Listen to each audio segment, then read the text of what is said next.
Olá pessoal, boa tarde. O objetivo desse vídeo é trazer um pouco mais de contribuições a respeito de validações de métodos analíticos para a disciplina. Então, esse vídeo é bem rápido e eu vou trazer alguns aspectos referentes a efeito de matriz e testes de robustez. Bom, primeiramente eu vou trazer aqui para vocês a avaliação do efeito de matriz que foi realizada no trabalho de determinação de ácido ascórbico em sucos de frutas. Então perceba pelo gráfico que a gente verifica a presença de duas retas, né? A reta vermelha, que diz respeito à curva de calibração sem utilizar a matriz, né? No caso a curva aquosa, e a reta azul, que diz respeito à curva que foi preparada no meio da matriz, né? No meio amostral. Então percebam que, como a gente já vem discutindo, há um paralelismo entre essas retas, o que por si só já dá para atestar que não há efeito de matriz dentro desta metodologia. Né? Então o que a gente também pode estar fazendo adicionalmente para estar explorando um pouco mais desses dados? A gente compara os coeficientes angulares obtidos em cada reta.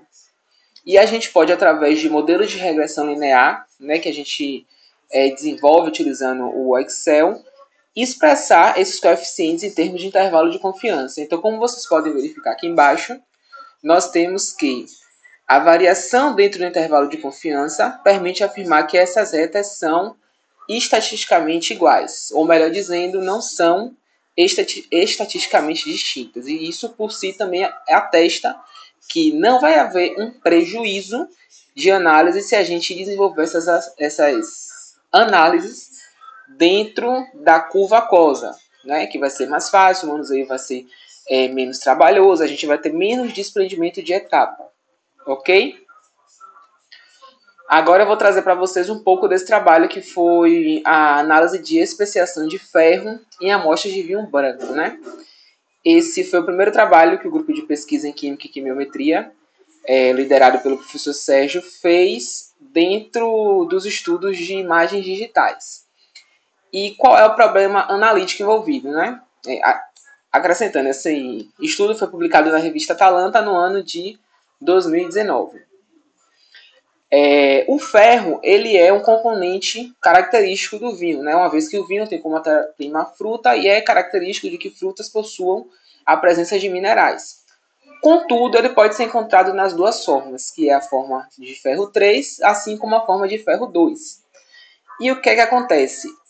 O Ministério de Agricultura e Pecuária preconiza que a quantidade máxima desse elemento em vinho seja de 15 miligramas por litro. E adicionalmente a gente tem o seguinte problema analítico. O ferro 3 ele pode levar à formação de compostos insolúveis.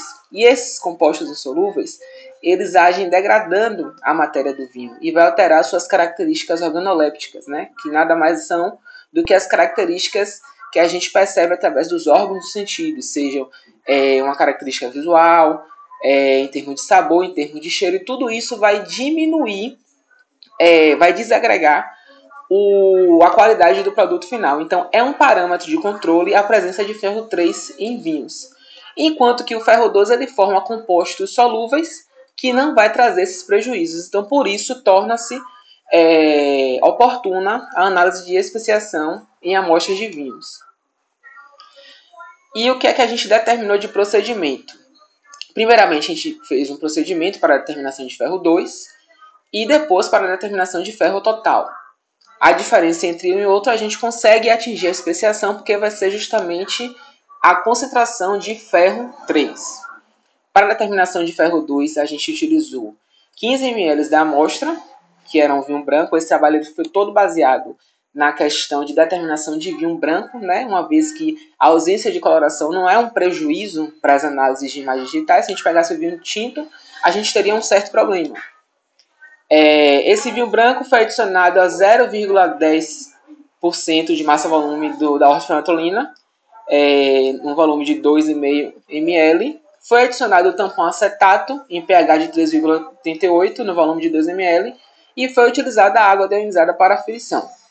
Para a determinação de ferro total, convém que a gente converta toda aquela fração de ferro 3 para ferro 2. Então a gente faz esse fracionamento, utilizando como redutor a hidroxilamina. Então a gente pega o mesmo volume de vinho branco, adiciona a hidroxilamina, que vai converter o ferro 3 ao ferro 2, e aí a gente determina o ferro total seguindo o mesmo procedimento, adicionando a ortofenantrolina, o tampão acetato e água deionizada até ferição. Então o que acontece? A gente precisa estabelecer pH, a gente precisa estabelecer volume de reagentes que vai ser utilizados, e tudo isso a gente pode atingir através de uma análise de robustez. O que é a análise de robustez? É a indicação da capacidade de um método analítico resistir a pequenas deliberadas variações dos parâmetros analíticos. Ou seja, eu vou pegar um parâmetro analítico e eu vou variar dentro de uma faixa e verificar se vai afetar o meu sinal analítico. Quando a gente trabalha com técnicas espectrofotométricas, é orientado que essa avaliação de robustez seja feita através da avaliação do pH de solução ou através da comparação de diferentes fabricantes de solventes, o que nem sempre é possível alcançar dentro de um laboratório, até por questões econômicas.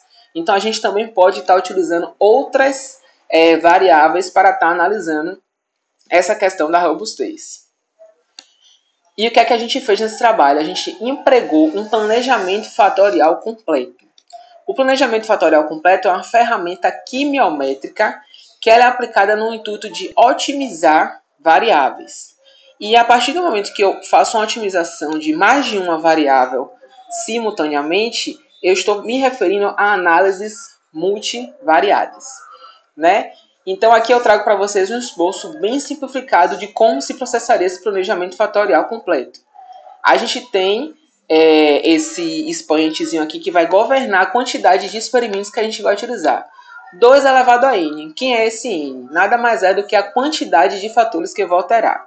Nessa representação genérica eu tenho 2 fatores, os fatores A e o fator B. Ou seja, 2 elevado a 2 vai me dar um total de 4 experimentos. Então percebam aqui, de 1 a 4, a gente tem a variação do fator A mais 1, ou seja, é o nível superior que eu vou estar variando esse fator A, que pode ser o meu pH, pode ser o volume de reagente, pode ser a concentração do meu reagente, mais à frente vai ficar melhor explicado para vocês. E vou também estar variando num valor inferior desse mesmo fator. A mesma coisa eu vou estar fazendo com o fator B. E os experimentos 5, 6 e 7 diz respeito ao meu ponto central, que vai contribuir para que eu possa estar calculando o erro de acordo com o emprego deste planejamento. E aí o que é que eu vou ter? 0, que vai ser a representação do ponto central. Eu saio do ponto central, vario o meu fator para um limite superior e um limite inferior. Necessariamente eles precisam ser equidistantes. E como foi que isso foi processado na determinação de ferro 2? Primeiramente, a gente estabeleceu quais fatores que a gente iria variar. A gente resolveu variar não é o termo mais adequado. A gente escolheu os fatores que a gente iria estudar, né? Que, no caso, a gente determinou que foi o pH e o volume da solução de ortofenantrolina. Então, percebam aqui pela tabela 1 que o ponto central do pH foi de 3,88. Então, a gente variou para um nível maior, que foi 4, e um nível menor ou inferior, que foi 3,75. E o volume da ortofenantrolina, o nível central foi 4, a gente variou para 6 e para 2. Percebam que eles são equidistantes. E aí a gente faz essa combinação, né? O experimento 1 ele vai corresponder aos menores fatores, aos menores valores variados. O experimento 2 eu vou estar aumentando um e deixando o outro no inferior. No experimento 3 eu vou fazer o inverso. No experimento 4 vai ser o máximo de ambos. E depois eu faço a replicata dentro do ponto central. Ok? E aí o que é que eu vou ter? Eu vou ter uma resposta analítica referente a cada um desses experimentos. Aqui na tabela a gente fez questão de colocar no artigo os valores de R, G e B. E adiante que a gente trabalhou com o canal B, nesse caso. E aqui nada mais é do que uma razão entre os valores de desvio, se eu não me engano. Mas o que importa mesmo está aqui na coluna final. Percebam que a gente tem, listado todos os valores de absorvância. A absorvância é essa, que é a nossa resposta do planejamento e que, na verdade, é aplicada à lei de imagens digitais, né? Não necessariamente a absorvância como a lei de Beer, que vocês conhecem. E aí a gente, a partir desses dados, pela análise dele, a gente pode observar que, vamos comparar aqui o experimento 1 e o experimento 2. À medida que eu mantenho fixa o volume de ortofenantrolina e aumento o pH, a gente tem uma leve melhora na resposta analítica. Contudo, quando a gente compara os experimentos 2 e 3, quando a gente faz essa inversão, né, a gente diminui o pH e aumenta o volume de ortofenantrolina, basicamente a resposta é igual. Então, essa análise que a gente estima, ela não é suficiente para que a gente conclua alguma coisa, a gente apenas pode estimar. O que vai de fato levar a gente a concluir é o gráfico de Pareto, que vocês podem ver aqui à esquerda. O que é que esse gráfico vai nos informar? Ele vai trazer os valores de efeito dentro da metodologia de cada variável. Aí eu tenho o efeito do pH, o efeito da ortofenantrolina e o efeito da interação entre pH e ortofenantrolina. Percebam aqui essa linhazinha tracejada vermelha, em que tem o P igual a 0,05. Isso significa o nível de significância. Ao traçar esse gráfico, eu preciso verificar se cada um desses itens vai se sobrepor à linha. E aí eu vou julgar se esse fator, esse fator ou essa interação entre fatores, né, ela vai ser significativa ou não. Pela análise aqui do gráfico, percebam que nenhum deles se sobrepõe à linha. Então, de cara, eu posso concluir que tanto o fator pH quanto o fator ortofenantrolina, quanto a sua interação, não exibem efeito significativo na resposta analítica. Ok? Quando a gente chega a esta conclusão, quando eles não se sobrepõem a essa linha tracejada, a gente conclui que a metodologia encontra-se robusta dentro da fase experimental. Tá certo? Então, essa é uma das estratégias que a gente utiliza para avaliar a robustez dentro de um método de análise química. Aí vocês podem me perguntar, e se fosse ao contrário o resultado, né? Se eu pegasse, vamos supor, se o pH exibisse um padrão que se sobrepusesse a essa linha tracejada. O que é que a gente pode estar fazendo? A gente pode aplicar um novo estudo, verificando uma nova faixa de concentração de pH. Existem outros estudos dentro do planejamento experimental. Inclusive, essa é uma disciplina ministrada pelo professor Sérgio Luiz Costa Ferreira. Caso vocês tenham interesse, fiquem à vontade, né, para se matricular e tal.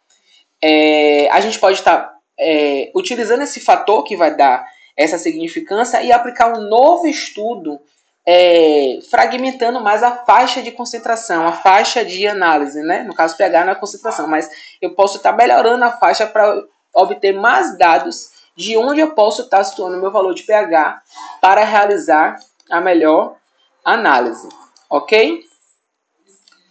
Aqui na determinação de ferro total, a gente já fez um pouco mais trabalhado, porque a gente adicionou um novo fator, que foi o volume de hidroxilamina, que é o redutor. Então, perceba que 2 elevado ao cubo conduz ao total de 8 experimentos. Então, agora, somando com o ponto central, eu vou ter um total de 11 experimentos.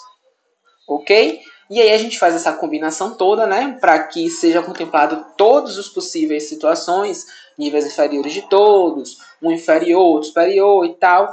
E a partir desses dados a gente obtém a resposta analítica e novamente traça o gráfico de Pareto.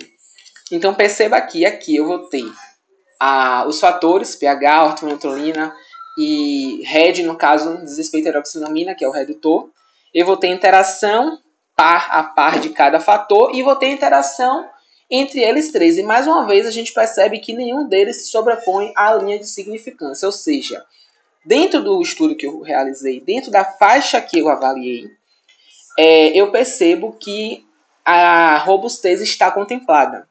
E a partir disso eu posso estar utilizando o ponto que melhor me convém dentro desse planejamento. Geralmente, quando isso acontece, a gente recorre ao ponto central. Beleza? Uma questão bastante interessante de ser pontuada aqui. Percebam que o pH a gente varia ele, né, considerando a faixa total entre 3,75 e 4, sendo o ponto central 3,88. Aí vocês podem me perguntar, se eu utilizasse o pH 4.25, o que é que eu poderia afirmar? A gente não pode afirmar absolutamente nada, pessoal, porque todo o resultado que a gente obtém dentro de um planejamento fatorial completo, ele diz respeito somente à faixa estudada. Ainda que vocês verifiquem que há uma tendência de aumento de resposta analítica à medida que aumenta o pH. Não posso afirmar que um valor superior ao meu nível superior vai conduzir a uma melhora ainda mais acentuada dessa resposta analítica. Todas as conclusões que a gente obtém, ela diz respeito somente à faixa que a gente está investigando. Ok? Aqui, as curvas de calibração que a gente traçou em cada canal, né? Mais uma vez, como vocês percebem, é o mesmo complexo que foi utilizado nas aulas práticas, então a gente utilizou o canal azul. Aqui foram os demais parâmetros, que a gente contemplou: linearidade da curva, limite de detecção, limite de quantificação, né? Precisão, que foi avaliada pelo ponto da curva, se eu não me engano. E aqui a avaliação da exatidão, né? Nesse caso, a gente fez a comparação entre técnicas. O que é interessante aqui? Lá nas amostras de frutas para ácido ascórbico, a gente comparou com a espectrofotometria de absorção molecular. Aqui a gente já vai estar utilizando a espectrometria de absorção atômica com chama. Ou seja, a gente vai determinar a concentração através da absorção do átomo especificamente, que nesse caso é o átomo de ferro. Lá na absorção molecular, a gente verifica através da absorção de uma molécula, ok? Então, o mecanismo aqui ele já é um tanto diferente, mas isso é mais assunto para a disciplina B16, a parte de absorção atômica. Então, essa metodologia ela foi aplicada num total de 6 amostras. Aqui vocês percebem os dados do fracionamento, né, e da especiação: ferro 2, ferro total e ferro 3, e a comparação com o ferro total determinado pela FAS, né, que é a espectrometria de absorção atômica com chama, atomização com chama. Lá em B16 vocês vão ver que há outras formas de atomização. Pode ser um plasma, pode ser um forno de grafite, mas isso aí é mais específico para quem vai fazer a disciplina. Então perceba aqui, quando vocês comparam a coluna, né, que diz respeito ao ferro total, determinado por imagem digital, e por espectrometria de absorção atômica com chama, esses valores estão concordantes, o que atesta a exatidão do método proposto, ok? E é isso que eu tenho para trazer para vocês hoje. Qualquer dúvida, fiquem à vontade para procurar.